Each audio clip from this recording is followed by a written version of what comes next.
Hey, what's going on, everybody? My name is Fernando Corona, and I, together with my wife and 15-month-old daughter, are real estate investors out of state. We live in California. We invest out in Georgia and other states where the numbers work.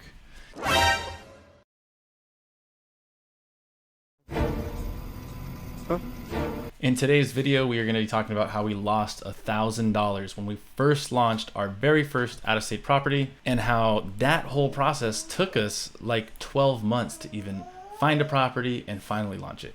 If you hear my daughter throughout this whole entire video, it's because she is right here and we are still shooting content.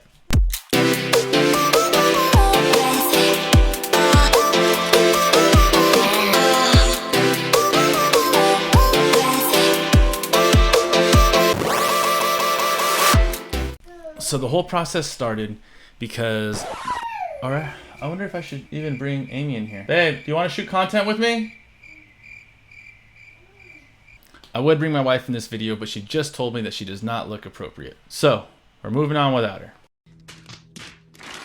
The whole process started because my wife and I, we were looking for a property in California, and we were constantly getting beat out by investors from out of this country. I have not done out of country investing yet, but we will eventually get there at some point.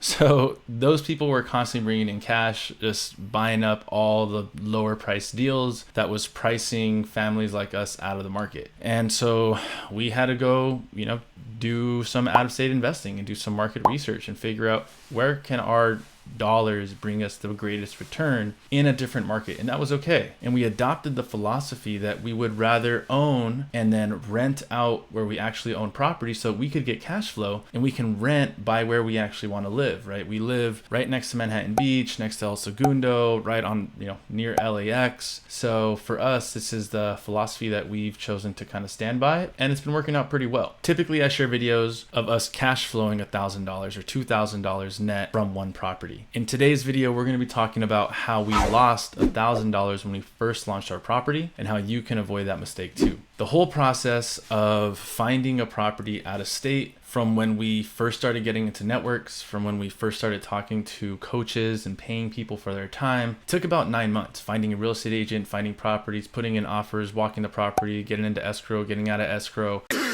That whole shabaddle just took 9 months. We hadn't done it before. We didn't know what the process was like. We were a little hesitant at times. We weren't fully committing until finally, towards the end of that, we were committed. We were educated. We had done a ton of research, and actually now we're putting a lot of that into practice. And so we're getting into our first out-of-state property. Now at this time, we still didn't necessarily have an out-of-state coach that was walking us through every step of the way, holding our hand, checking in with us, all that stuff. It was just us kind of taking that push and that risk to move forward. Obviously for us, the reward outweighed the risk that we were taking. And so what happened is, during the inspection, because we had pulling out of escrow 3 times. I think this was the 3rd time that we were in escrow. So we were hungry, we were tired, we were exhausted, we were ready to just close on a deal. And we got the inspection back. The inspection said it needed plumbing. We said, fine, let's take care of the plumbing. We go through the whole deal. Then we have our contractors fix up the property, and we go and finally finish up everything, fully furnish it, ready to rent out. Within the first week of getting 4 people into that house, boom, the piping on the bottom floor busts. And we're like, what?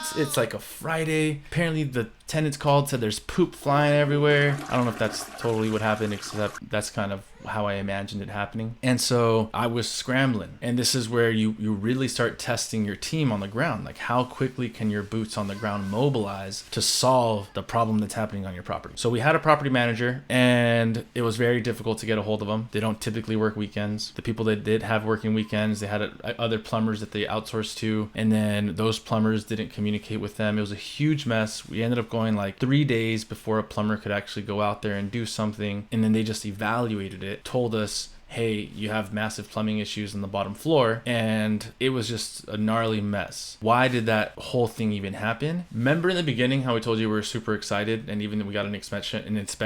Remember how in the beginning when we told you we were really excited and we got an inspection that told us we needed to do the plumbing work? Because we were such newbie investors, we thought that the real estate agent, just naturally communicates, the inspection report to our contractor, and so that our contractor can, fix the plumbing. issues. We just thought that's kind of how things work, because we were always like, who's supposed to connect everybody together? You got loan officers, real estate agents, contractors, inspectors, property managers. You got all this team, and we were thought like, shoot, we don't have like any support. When do we call what person where? It's like everybody was operating in their own silos. So this is one of those things that as a newbie investor, we dropped the ball. And yes, we wanted to be pissed at our real estate agent, or we wanted to be pissed at our contractor or whatever. But at the end of the day, it was our fault because we were the newbie investor. We were uneducated, and that's it. That's part of the risk of being new. So we ended up having to pay $1,000 in that first 2 weeks to get everything cleaned up. I think they had to like water suction the water from the bottom floor. They had to go in, redo the piping. We lost rents for the bottom floor. Luckily, the people who were living on the bottom floor just moved to the top floor, so we didn't lose people. We had 4 rooms booked and the other 4 were just vacant for the next 2 weeks, so we did lose. That's another, I don't know, maybe $2,000.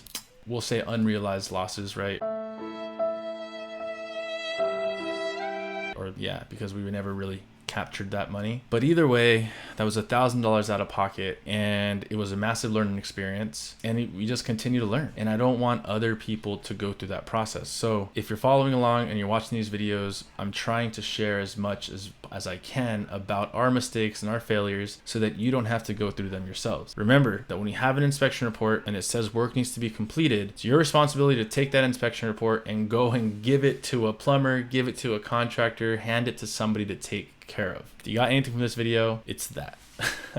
I will say this, the nice part about having a $2,000 cash flowing property is that you can recover losses like that fairly quickly. If our house was only producing $200 of cash flow, that's already half a year's worth of net cash flow that just went to an expense. In our case, at that time, we were already maybe at like $500 or $600 of cash flow, building up. Like once you get more rooms in, then obviously your cash flow goes up. When we're fully booked, we're at like $3,000 of net cash flow, but average was $2,000 last year, a little over $2,000 I'd say, and that's covered. So $1,000 is covered from half a month of cash flow, and we're okay, we're protected with that. And so that's all I'd say. If you're watching this, really consider that your cash flow is important, and you got to think about how to maximize your cash flow on each of your properties, and there's different strategies to do that. Thanks for tuning in. If you liked what I had to share, if you liked this story, then please like and subscribe, share this. If you want to comment your favorite mistake that you've made that cost you some money but was a massive learning lesson, go ahead and drop that in the comments below. If you have questions or if you want to learn more about what we're doing, go ahead and DM me at It's Fernando Corona, and we will see you in the next video. Catch you later.